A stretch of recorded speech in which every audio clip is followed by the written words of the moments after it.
Horror कहानियां थी। काला जादू। अपने बेटे रिशु के माथे से टपकते हुए पसीने को देखकर सविता की हालत खराब हो गई। ऐसा आज पहली बार नहीं हुआ जब रिशु नींद से घबरा कर जागा है। हाय मेरा बच्चा, न जाने किसकी नजर लग गई है तुझे। जब से मेरे बच्चे ने 10वीं के एग्जाम में स्कूल टॉप किया है तब से रोज बुरे बुरे सपने आने लगे हैं।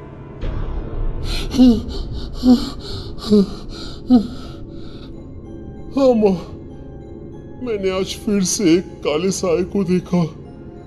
वो यहीं मेरी आंखों के सामने खड़ा था। माँ मुझे बचा लो माँ।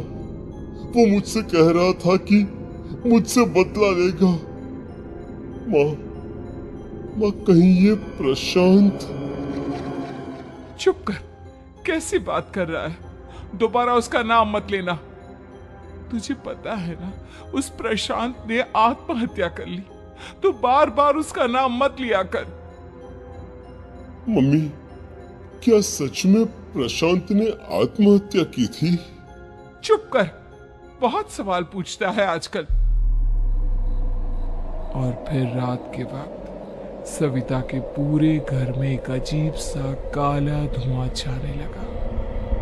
गहरी नींद में सोई सविता की जैसे ही आंख खुली उसका दम घुटने लगा। वो दौड़कर रिशु के रूम की तरफ गई जहां उसके दरवाजे पर घूमती एक काली परछाई देख वो बुरी तरह से घबरा गई। कौन है वहां? कौन है? सामने आओ।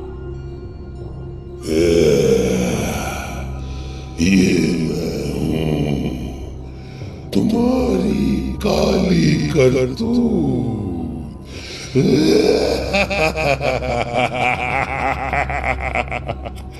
और अब मैं तुम्हारे बेटे को ले जाने आया हूं।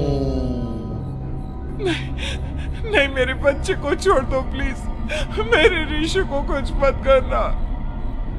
वो परछाई रिशु के कमरे में घुस जाती है। सविता भी उसके पीछे पीछे दौड़कर जाती है और देखती है कि अब वो साया साफ नजर आ रहा था।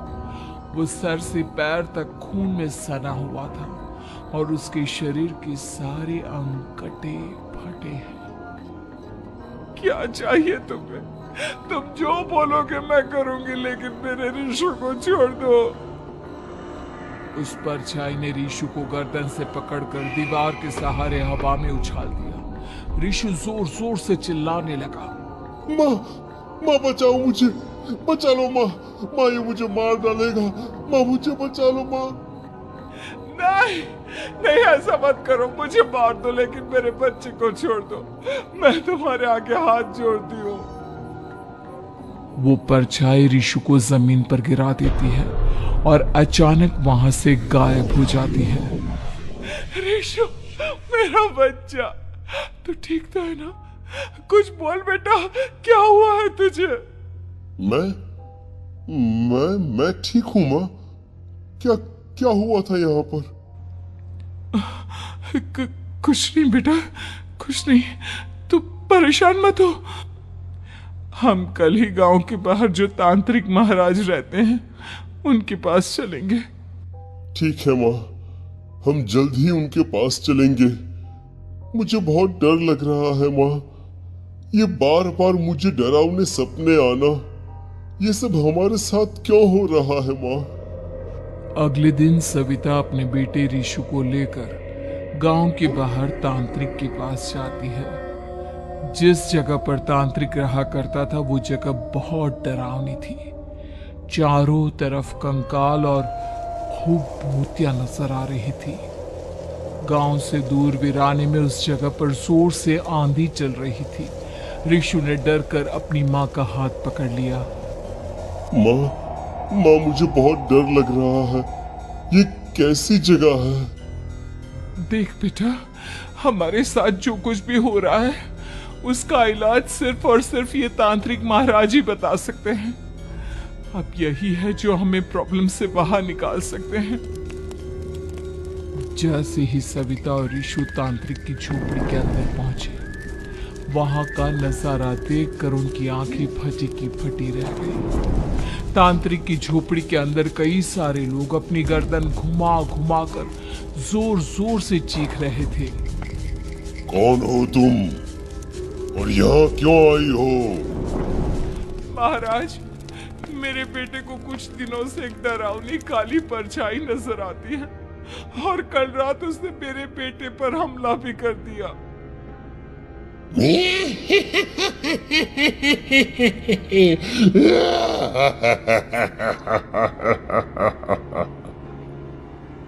मम्मी, मम्मी हमें यहाँ से चलना चाहिए। ये जगह मुझे ठीक नहीं लगती। नहीं नहीं बेटा, ऐसा नहीं कहते। रुक जाओ, 2 मिनट के लिए रुक जाओ। क्या कहा? काली परछाई? तुम्हारे बेटे पर किसी काली परछाई ने हमला किया? हाँ महाराज, वो कह रही थी कि वो मेरे बेटे को कुछ कर देगी। कोई उपाय बताइए महाराज, मेरे बेटे के साथ कुछ गलत नहीं होना चाहिए। तुमने किसी दूसरे के साथ गलत किया है तो तुम्हारे साथ भी गलत होकर ही रहेगा। तुमने किसी की जान ली है, किसी को मार डाला है तुमने। नहीं महाराज, मैंने ऐसा कुछ नहीं किया। मैंने किसी की जान नहीं ली। मुझे कोई उपाय बताइए। लगता है तुम इतनी आसानी से नहीं मानोगी। मैं तुम्हें अभी उस काली परछाई से मिलवा देता हूँ और वही सारा सच तुम्हारे सामने लेकर आएगा। हाँ? सविता और ऋषु ने डर के मारे अपनी आंखें बंद कर ली। तभी अचानक तांत्रिक की झोपड़ी में अजीबोगरीब आवाजें गूंजने लगी। सविता और ऋषु बुरी तरह से कांप रहे थे। आंखें खोलो और अपने सामने देखो। क्या यही है वो जिससे तुम कल रात को मिली थी? बताओ मुझे। हाँ, इसने कल रात मेरे बेटे के ऊपर हमला किया था। ये उसी लड़के की भटकती हुई आत्मा है जिसे कुछ दिन पहले तुमने मार डाला था। मम्मी ये महाराज क्या कह रहे हैं? क्या सच में आपने किसी की जान ली है, किसी को मार डाला है? अगर हाँ तो बताइए ना मम्मी, किसको मारा है आपने? किसको? तुम्हारी माँ इतनी आसानी से सच नहीं बताएगी बेटा।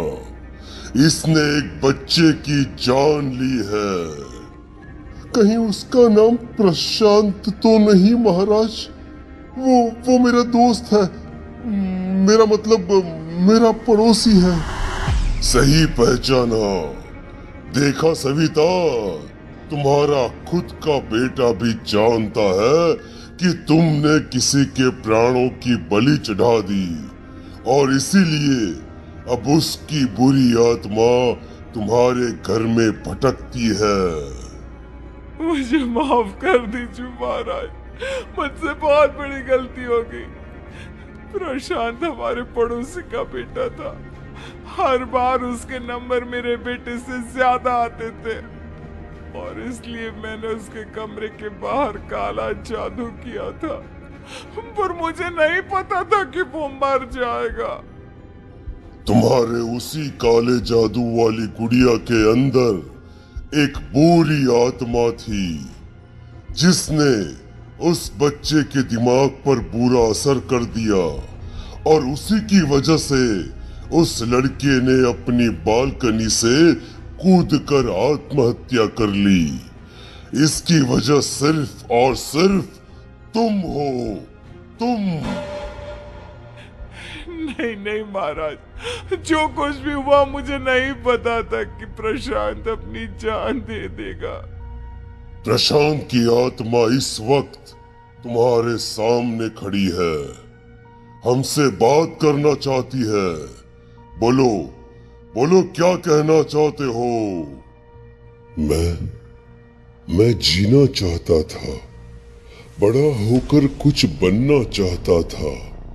आपके बेटे से मुझे कोई परेशानी नहीं थी। अरे वो तो मेरा अच्छा दोस्त था।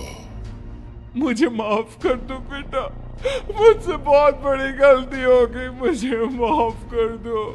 माफ करने से मुझे वापस जिंदगी नहीं मिल जाएगी। मेरे माँ बाप आज भी मेरे लिए रोते हैं। आपने मेरे साथ बहुत गलत किया है, बहुत गलत। और तभी अचानक प्रशांत की आत्मा वहां से गायब हो जाती है। सविता जोर जोर से रोने लगती है। सुन लिया तुमने? ये तुम्हारे अपने ही किए हुए पाप हैं जो इस तरह से तुम्हारे सामने आ रहे हैं। माँ, ये आपने अच्छा नहीं किया। सिर्फ 10th बोर्ड के एग्जाम में मैं टॉप कर पाऊं, इसलिए आपने मेरे दोस्त के ऊपर काला जादू कर दिया। नहीं मम्मी, नहीं। अब हम कभी खुश नहीं रह पाएंगे, कभी नहीं। मेरे दोस्त की आत्मा को कभी शांति नहीं मिलेगी मम्मी, कभी नहीं। लेकिन मैंने जो कुछ भी किया सिर्फ तुम्हारे लिए किया। वो लड़का हमेशा फर्स्ट पोजीशन पर आ जाता था और इस वजह से हमेशा तुम्हारे मार्क्स कम पड़ते थे।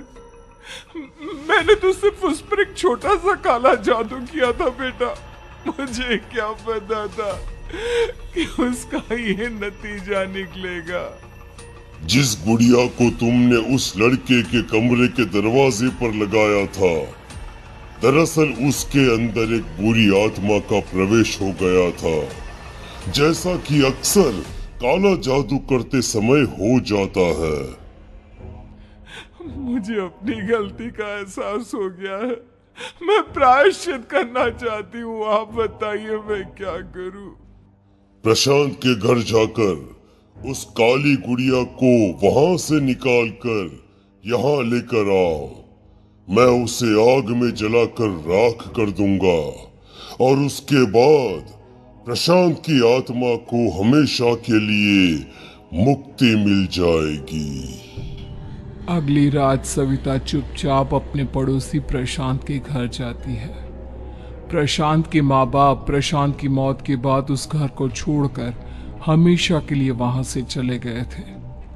जैसे ही सविता उस घर के अंदर कदम रखती है, उसका सामना अजीबोगरीब हैवानियत से भरी आवाजों से होने लगता है। ऐसा लग रहा था जैसे कोई बुरी तरह से चीख रहा हो। सविता जैसे ही प्रशांत के कमरे के बाहर पहुंचती है, वहां पर लटकी हुई गुड़िया के शरीर से खून टपकने लगता है। ये क्या हो रहा है? इस गुड़िया के शरीर से खून क्यों टपक रहा है? सविता हिम्मत करते हुए उस गुड़िया को वहां से उतारने की कोशिश करती है, लेकिन तभी अचानक से बहुत भयानक दिखने वाली औरत उसकी आंखों के सामने आकर खड़ी हो जाती है। मैं यहाँ से कहीं नहीं जाऊंगी, और अगर तूने मुझे यहाँ से हटाने की कोशिश की तो मार डालूंगी मैं तुझे। नहीं नहीं, मुझे तुम्हें यहाँ से ले जाना ही होगा, नहीं तो मेरा बेटा, उसकी जान को खतरा है। मैं तुम्हें नहीं छोड़ सकती। अगर तुम्हारे अंदर हिम्मत है तो मुझे इस घर से बाहर ले जाकर दिखाओ। और ऐसा कहकर वो औरत सविता के ऊपर हमला कर देती है और उसे हवा में उछाल उछाल कर जमीन पर पटकती है। लेकिन तभी अचानक मौका देखकर सविता अपने हाथ में ली हुई सुई उसके हाथ में चुभो देती है। हाथ में सुई लगते ही वो औरत जमीन पर तड़पने लगती है। ये क्या किया तूने? ये क्या कर दिया? तुझे ऐसा नहीं करना चाहिए था। तांत्रिक ने मुझे कहा था कि तुझसे जीतने का सिर्फ यही एक तरीका है जिससे मैं अपने पापों का प्रायश्चित कर सकती हूँ और अपने बेटे की जान बचा सकती हूँ। और उसके बाद वो डरावनी दिखने वाली औरत एक छोटी सी जादुई गुड़िया में तब्दील हो गई और सविता ने उसे ले जाकर तांत्रिक को दे दिया। तांत्रिक ने जादुई गुड़िया को आग के हवाले कर दिया।